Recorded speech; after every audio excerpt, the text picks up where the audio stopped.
Untuk pertanyaan pertama, sampel itu apa sih? Jadi sampel itu adalah sebuah produk. Produk itu jadi kan gini sih. Minimal sampel itu biasanya berapa kilo? Atau emang nggak ada peraturan khususnya? Kok peraturan sih enggak? Dia ada yang satu kontainer itu aja dibilang sampel sama dia. Oh jadi sama aja ya ribetnya, jadi kita harus ngurus dokumen dari awal juga dan mengontak kurir juga ya? Tenang. Gua ada sesuatu nih Ratu.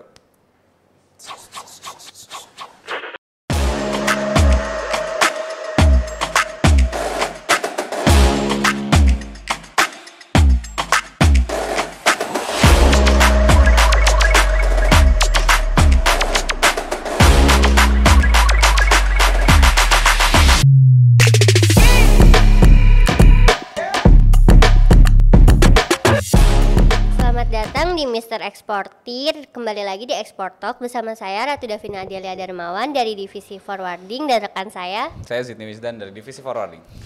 Apa kabar sih Bang Zidni hari ini? Baik. Alhamdulillah baik ya. Mantap. Ratu apa kabar? Alhamdulillah baik juga. Gimana sih Bang Zidni awal tahun ini kesibukannya lagi ngapain aja? Lagi bikin Export Talk.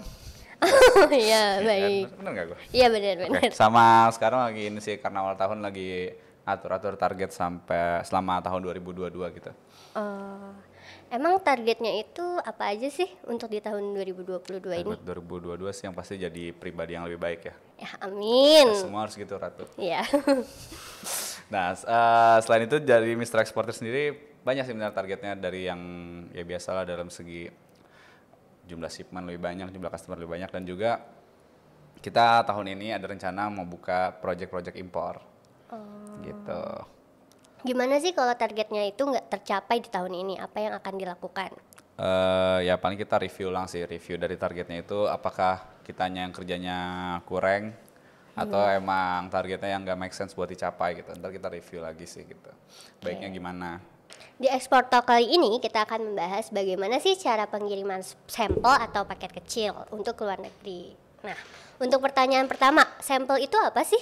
Jadi sampel itu adalah sebuah produk. Produk itu jadi kan gini, kalau misalkan kita lagi melakukan ekspor impor kita negosiasi dengan buyer itu kan kadang-kadang dia ragu nih apa benar sih barang yang kita deskripsikan itu sesuai sama yang bakal kita kirim gitu.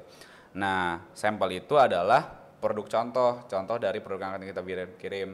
Nah, jadi dia fungsinya itu ketika buyer itu ada keraguan tadi, nanti kita bisa kirim sampel tersebut untuk buyer bisa lihat secara fisik dan bisa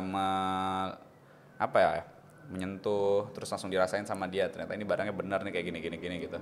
Ibaratnya intinya sih itu tujuannya untuk meyakinkan pada buyer kalau misalkan barang yang kita kirim itu sesuai sama yang kita deskripsikan. Gitu sih tujuannya sebenarnya sampel itu. Oh, jadi sampel itu untuk memastikan ya apakah produk itu real apa enggak ke pihak bayarnya.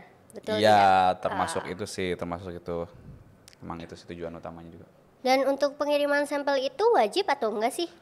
Sebenarnya itu balik lagi ke referensi bayarnya sih. Dia sudah yakin atau belum. Karena ini kan yang menentukan ada sampel itu kan dari buyer juga. Kalau misalkan dia nggak butuh juga yang nggak masalah langsung shipment besar juga. Itu sebenarnya trik negosiasi juga sih untuk kalau buyer udah ragu dengan kita, kita bisa kita kirimin sampel supaya dia lebih tertarik dan percaya juga sama produk kita gitu sih. Nah, untuk itu biasanya untuk pengiriman sampel itu contoh produknya tuh seperti apa sih?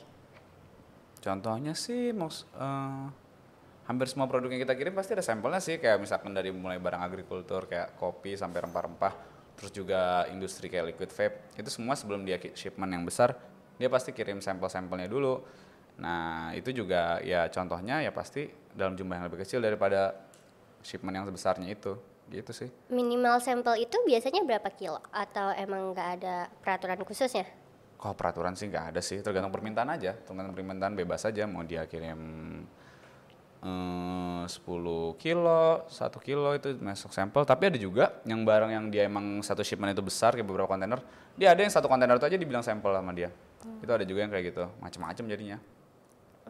Untuk kalau misalnya produk pakaian itu biasanya ada sampelnya atau enggak? Produk pakaian? Iya. Ada juga sih, ada juga. Ada juga yang ngirim ya? Ada tuh waktu itu kita pernah ada bantu distro lah, distro ya dia pertama kirim ya satu jenis itu satu. Saya baju sweater ini satu, kardigan itu satu, kaos satu gitu. Nah setelah itu baru dia kirim sweater banyak, kardigan banyak gitu-gitu. Jadi ada juga sih kalau pakaian-pakaian juga, main sampel juga. Oh, ya dan next selanjutnya apa sih perbedaan barang sampel sama barang yang udah dikirim secara besar gitu? Apa ada bedanya atau enggak? Ada sih, ada beberapa. Dari pertama yang pasti harga. Harga kalau dihitung itu, kita kan kalau di logistik itu semakin banyak barang yang dikirim semakin murah ya. Iya betul. Nah itu karena dia rata-rata sampel itu jumlahnya kecil, otomatis harganya kalau dibagi rata itu jadi lebih mahal. Itu satu. Terus juga ada regulasi juga, ada beberapa negara yang memberlakukan sampel itu lebih mudah karena sampel itu bisa dikategorikan sebagai barang pribadi, bukan barang komersil juga. Nah jadi itu otomatis izinnya lebih mudah untuk masuk ke negara tujuannya. Bahkan di Indonesia juga dulu itu dipermudah juga, nggak se-strict pengiriman barang besar gitu loh. Gitu. Terus juga dari segi perpajakan juga itu ada yang negara memberlakukan barang sampel atau barang kecil itu tidak seberat pajaknya barang besar, pajak impornya. Terus juga terakhir itu dari segi penyedia jasanya. Penyedia jasa itu kalau misalkan barang-barang besar itu yang menyediakan jasanya itu adalah perusahaan-perusahaan freight forwarding kayak kita juga. Terus juga ada juga kalau small paket atau barang-barang sampel itu dia yang penyedia jasanya ya kurir-kurir ekspres kayak DHL, FedEx, itu juga bisa sih. Oh, baik. Nah, jadi seperti itu guys, cara perbedaan antara sampel dan untuk pengiriman yang besarnya. Jadi bedanya itu di harga dan regulasinya. Nah, untuk pengurusan dokumennya itu sendiri ada bedanya nggak sih antara sampel dan partai besar? Sebenarnya sih nggak juga ya, ada yang beda ada yang sama. Tapi kalau misalkan yang rata-rata kayak kopi itu juga ujung-ujungnya tapi juga kita harus ngurus karantina juga, terus harus urus PBNP juga, terus CO, ICO, baru habis itu kita bisa kontak kurir buat kirim barangnya, gitu sih. Oh jadi sama aja ya ribetnya, jadi kita harus ngurus dokumen dari awal juga dan mengontak kurir juga ya? Tenang, gua ada sesuatu nih Ratu. Ding. Nah, ini lihat nih Ratu nih. Iya. Ini ada namanya website smallpacket.com.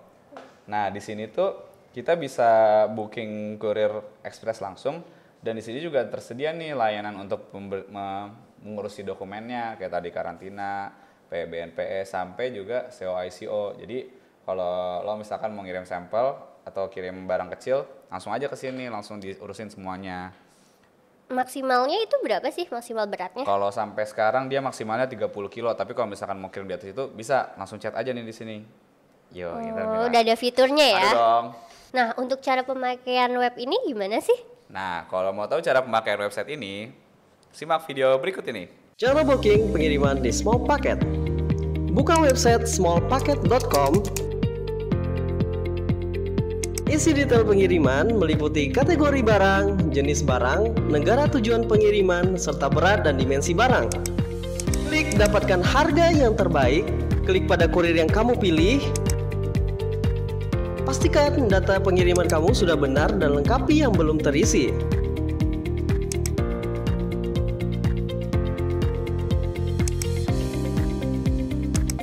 Pilih dokumen yang kamu butuhkan.